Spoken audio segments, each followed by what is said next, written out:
انہوں نے انڈیا سے تجارت کرنی ہے، انہوں نے اسرائیل سے دوستی کرنی ہے، انہوں نے ڈرونز کے لیے بیس دینے ہیں، اور کل جو پنجاب میں فیصلہ ہو گیا اس کے بعد اب ظاہر ہے پنجاب میں الیکشن ہونے ہیں یا جو فیصلہ ہونا ہے، ایک ووٹ کی ان کے پاس اکثریت ہے مرکز میں، یہ قائم نہیں رہ سکتی۔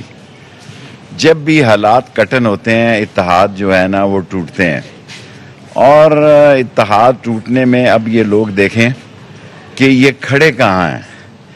کل انہوں نے کہا ہم بڑھاتے ہیں پیٹرول کی قیمت، اور یہ بھیک مانگ رہے ہیں اداروں سے کہ ہمیں 1.5 سال کی گارنٹی دی جائے۔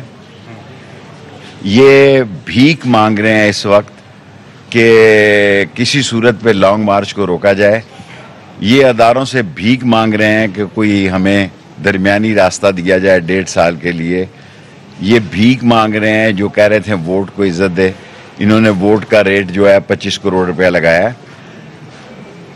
خوش قسمتی یہ ہے کہ قوم ساری جو ہے وہ لانگ مارچ کی طرف عمران خان کے ساتھ ہے۔ ابھی میں سیدھا گجرانوالہ کے جلسے کے لیے جا رہا ہوں، اور پھر 20 کو ملتان کا جلسہ ہے، ملتان میں وہ کال دے گا، اور ساری اپوزیشن جو ہے، ساری کی ساری اپوزیشن ایک ووٹ پہ زندہ ہے، اور اس ووٹ میں ایم کیو ایم کیا فیصلہ کرتا ہے، باپ کیا کرتی ہے، دوسری پارٹی کی کرتی ہے۔ میں پہلے کہہ چکا ہوں کہ 31 مئی سے پہلے فیصلے آئیں گے۔ شیخ صاحب، ایک طرف آپ اور پی ٹی آئی بڑے بڑے جلسے کر رہی ہے، متحرک کر رہی، موبلائز کر رہی ہے، اسلام آباد آنے کے لیے کال دے رہی ہے، لوگ تیار بھی ہیں، لیکن گزشتہ روز جو سپریم کورٹ میں منرف اراکین کا فیصلہ آیا اس کے بعد رد عمل کے طور پر موجودہ حکومت نے تمام پارٹیوں کا ایک الائنس اجلاس بلایا، اور پھر ایک مشترکہ بیانیہ بھی جاری کیا گیا کہ وہ مدت پوری کریں گے، اقتصادی صورتحال کو کنٹرول کریں گے، ڈٹ گئے ہیں۔ بڑا جتنی دیر کریں گے اتنی سیاسی قبر کھودیں گے، اور آصف زرداری نے انہیں وہاں مارا ہے جہاں پانی نہ ملے۔ ہر دن جو بڑھے گا ان کے لیے مشکل اور مسائل کا دن ہوگا۔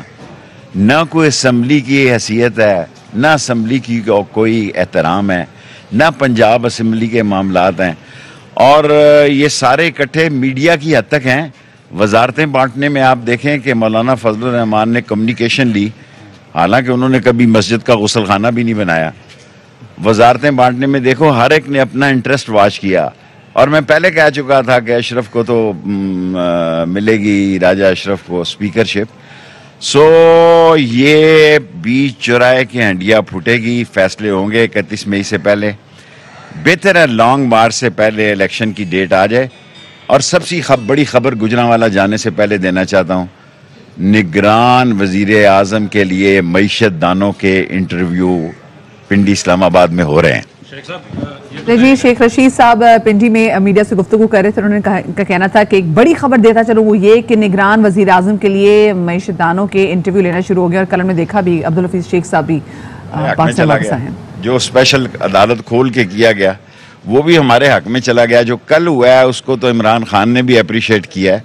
سو آف کور عدالتوں کا ایک رول ہے، فوج کا احترام ہے، ہمیں عدالتوں کے رول کا اور فوج کے احترام کا خاص خیال رکھنا۔ ایک سوال، آپ کہتے ہیں کہ سارے الیکشن کے لیے تیار ہیں، زرداری نہیں ہے، کیوں؟ اس کی وجہ کیا ہے؟ یہ اس کو پتہ ہے کہ اس کی مفت منسٹریاں مل گئی ہیں مرکز میں، پنجاب میں اس کا ہاتھ پڑا ہوا ہے، سندھ میں اس کی حکومت بنی ہوئی ہے، اور اس کو پتہ ہے کہ یہ عمران خان نے فیصلہ کیا ہے کہ اس دفعہ سندھ الیکشن کمپین وہ خود چلائے گا اور خود ٹکٹوں کے فیصلے کرے گا۔ ایک طرف عدالت عظمیٰ اور عدالت عالیہ بڑے بڑے فیصلے دے رہی ہے، اور دوسری جانب پنجاب میں سرکاری اعلیٰ افسران کے تبادلے کیے جا رہے ہیں بڑے پیمانے پر۔ میں خدا کو باوضو گواہ بنا کے کہتا ہوں کہ ایف آئی اے کو کہا جا رہا ہے کہ حمزہ شہباز اور شہباز شریف اور آصف زرداری فریال ان کے کیسز کے وڈرال تیار ہو رہے ہیں۔ پروسیکیوٹر ایف آئی اے میں عدالتوں میں جا کے کہیں گے کہ ہم یہ کیس نہیں لڑنا چاہتے۔ یہی اے این ایف میں تیاری ہو رہی ہے کہ یہ ہم کیس نہیں لڑنا چاہتے، یہ نیب میں تیاری ہو رہی ہے یہ ہم کیس نہیں لڑنا چاہتے۔ لیکن کان کھول کے سن رہو، ادارے سوئے ہوئے نہیں ہیں، بے خبر نہیں ہیں، باخبر ہیں۔ آپ نہ نیب کا کچھ بگاڑ سکیں گے، نہ ایف آئی اے کا، نہ اے این ایف کا۔